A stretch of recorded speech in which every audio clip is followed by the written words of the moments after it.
বিএনপির ক্যারা উঠিছে। ক্যারা মানে কি আমরা জিগান না। ইলিয়াসের একটা ভিডিও আছে, শাওনের ক্যারা উঠিছে। আমি দেখি না ভিডিওটা, শুধু থাম্বনেল দেখেছি। তাই ক্যারা মানে আমি জানি না, কিন্তু ক্যারা কথাটা খুব পছন্দ হয়েছে। বিএনপির ক্যারাটা বোঝার জন্য আপনাকে না মেডিকেল সায়েন্স কই। হ্যাঁ, আবার ডরায়েন না, সেটা খুব সহজ জিনিস।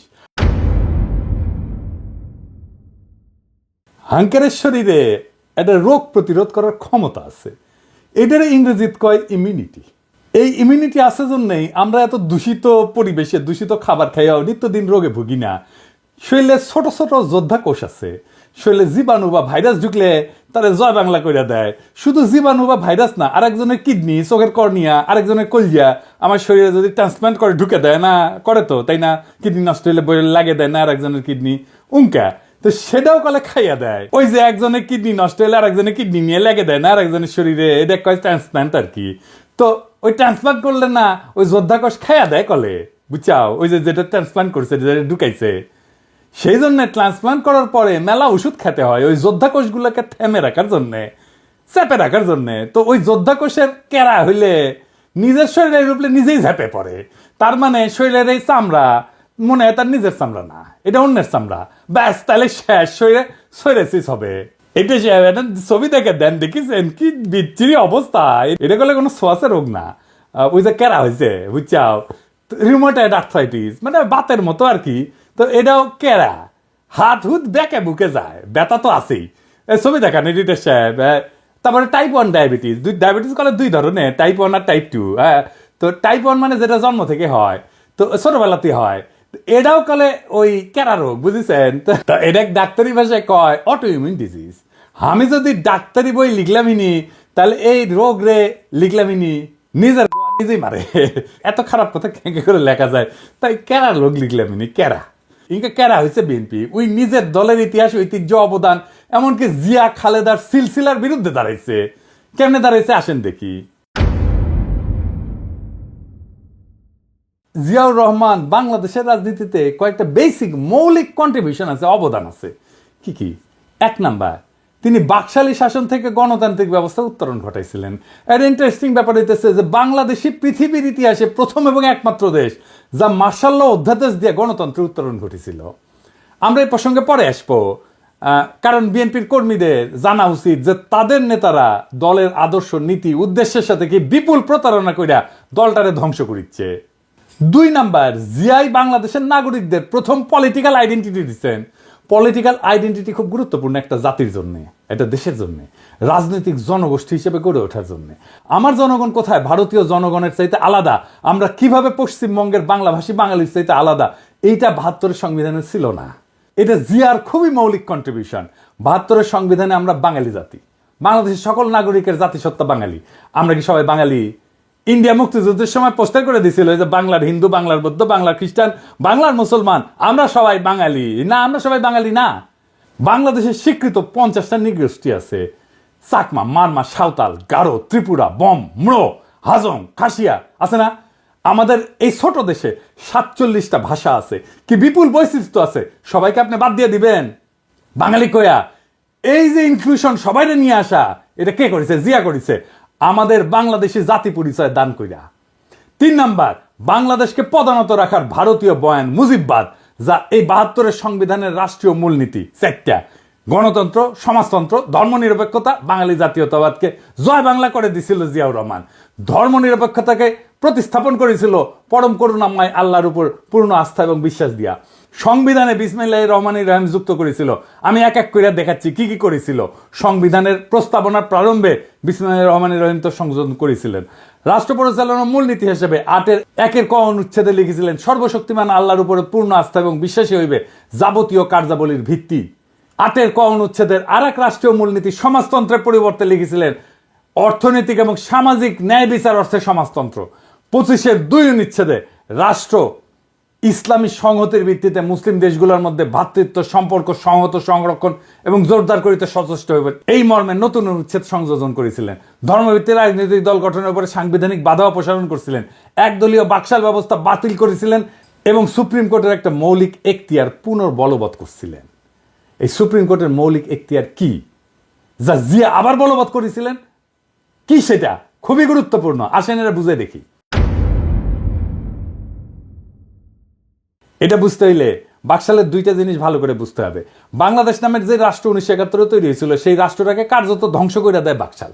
বাকশাল কিভাবে মুক্তিযুদ্ধের মধ্যে দিয়ে গঠিত রাষ্ট্রকে ধ্বংস করেছিল? দুইভাবে। এক, বাকশাল যে আইনে হয়, সেই 4th সংশোধনী আইন 1975 সংবিধানের অনুচ্ছেদ 11 সংশোধন করে বলা হয়েছিল, ইংরেজিত এটা, ইংরেজিত যেতে কইছে তাই ঠিকই কইছে, তাই না?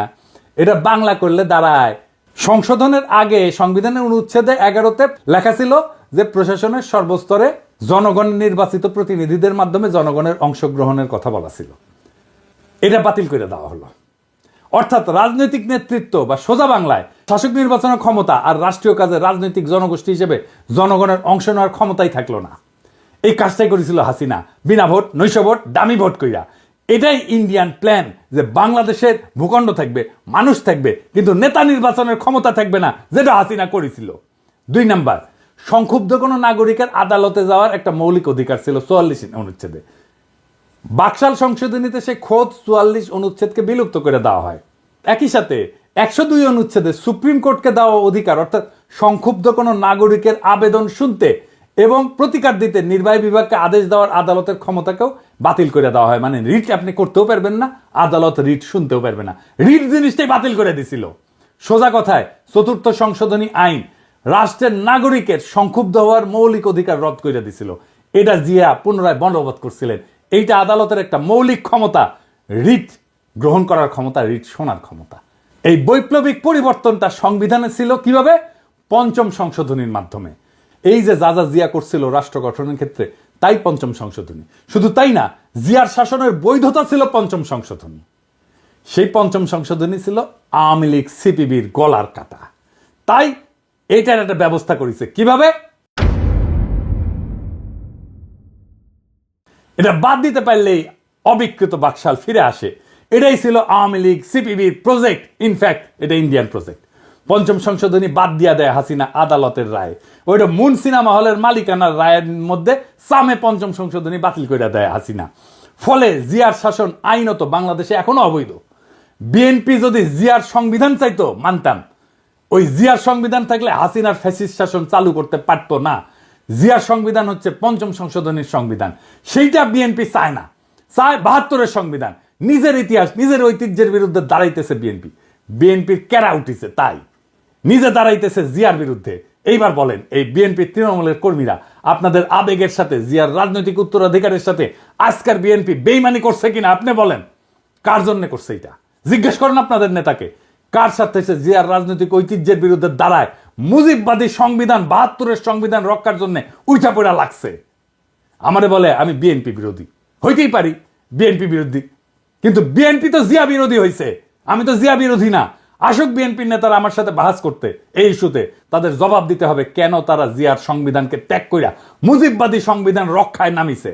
বিএনপির সাথে আমার শুধু না, আপামর বাংলাদেশের জনগণের বিরোধের জায়গাগুলো শুনে রাখেন, বিএনপি নেতারা শুনে রাখেন, বিএনপি কর্মীরাও শুনে রাখেন।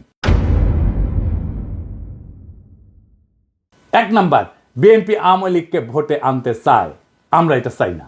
2 নাম্বার, বিএনপি মুজিববাদী সংবিধানকে রক্ষা করতে চায়, আমরা এটা ছুঁইরা ফেলতে চাই। আমরা জিয়ার সংবিধান মাইনা নিতে রাজি আছি, কিন্তু কোনোভাবেই 72-এর মুজিববাদী সংবিধান মানব না। 3 নাম্বার, প্রথম আলো ডেইলি স্টারের পিঠ বাঁচাইতে আগায় আসা যাবে না। বিএনপি আগায় আসছে। প্রথম আলো ডেইলি স্টারের হোগা যারা চাটবে, তাদের সাথে কোনো পীড়িত নাই, তাদের সাথে ঐক্য অসম্ভব।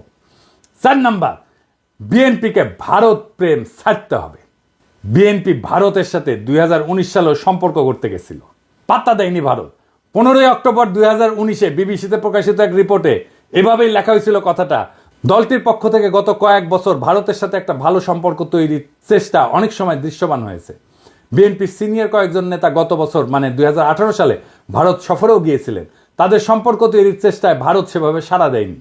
এমনকি বিএনপির একজন অতি গুরুত্বপূর্ণ নেতা প্রকাশ্যেই বলছেন বিএনপির রাজনীতিতে ভুল ছিল, মানে ভারত প্রশ্নের রাজনীতিতে ভুল ছিল। বিএনপির রাজনীতি ভুল ছিল, খালেদা জিয়ার রাজনীতি ভুল ছিল, জিয়ার রাজনীতি ভুল ছিল। এই আস্পর্ধা কোথায় পাইছিল সেই নেতা? আমরা তখনই বিএনপিকে এলাই ভাববো, সহযোদ্ধা ভাববো, যখন এই 4টা প্রশ্নে বিএনপি স্পষ্ট স্ট্যান্ড নেবে। এখানে পলিটিক্যাল স্ট্যান্ড নেওয়াই রাজনীতি, টেম্পু স্ট্যান্ড দখল করা রাজনীতি না। মৌলানা ভাসানী আওয়ামী লীগেরই নেতা ছিল। আওয়ামী লীগ তারা ওন করতে পারে নাই, তাই মাওলানা ভাসানী আওয়ামী বিরোধীদের আদর্শিক নেতা হয়েছে। আপনাদের ভাগ্যেও সেই ঘটনা ঘটতেছে। আপনারাও জিয়ার রাজনীতি ওন করতে পারতেছেন না। আগামীর বাংলাদেশ জিয়ার দেখানো পথে হাঁটবে। জিয়ার 19 দফার প্রথম দফাই হচ্ছে সর্বতভাবে দেশের স্বাধীনতা, অখণ্ডতা এবং সার্বভৌমত্ব রক্ষা করা। সর্বতভাবে মানে সব রকম উপায়ে, রাজনৈতিক, সামরিক, কূটনৈতিক সহ যা যা পদক্ষেপ নেওয়া যায় সবভাবে। এই কারণেই জিয়াউর রহমান বাংলাদেশে আধিপত্যবাদ এবং আগ্রাসন বিরোধী জনগণের নিরঙ্কুশ সমর্থন পাইছিলেন। তিনি আমাদের নেতা হয়ে থাকবেন। আমরা জিয়াকে রিপোজিশন করব পলিটিক্সে। বাংলাদেশের রাজনীতিতে আমরা জিয়ার চিন্তাকে পুনরাবিষ্কার করব, যা আপনারা পারেন নাই।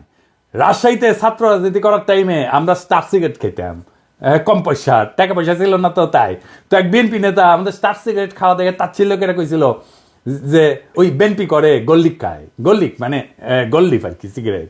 আপনারা বিএনপি করেন আর নির্বাচনের গল্লিক খান। আমরা জিয়ার রাজনীতি নিয়ে আগায় যাব, দেখেন কার পিছে জনতা আসে। আমি শিওর আপনাদের দলের ত্যাগী এবং তৃণমূলের কর্মীরা দলে দলে আমাদের রাজনীতিকে ঊর্ধ্বে তুলে ধরবে। ওরা জিয়ার রাজনীতি কোনটা সেটা ঠিকই চিনতে পারবে। ওরা গল্লিক খাইতে আসে নাই, তারা জিয়ার রাজনীতি করতে আসছে। আপনাদের মুজিববাদী, সংবিধান প্রেমী আর ভারত প্রেমী রাজনীতির ন্যারেটিভ বয়ান বদলাইতে না চাইলে আসেন খেলবো। বয়ান আর ন্যারেটিভ তৈরির মাঠে খেলা হবে। এই কাজটা আমরা ভালো পারি। আর লাইনে আসলে স্বাগতম। ভারতের আগ্রাসন মুক্ত, আওয়ামী বয়ান মুক্ত আগামীর বাংলাদেশ একসাথে গড়ব। চয়েস আপনার। ইনকিলাব জিন্দাবাদ।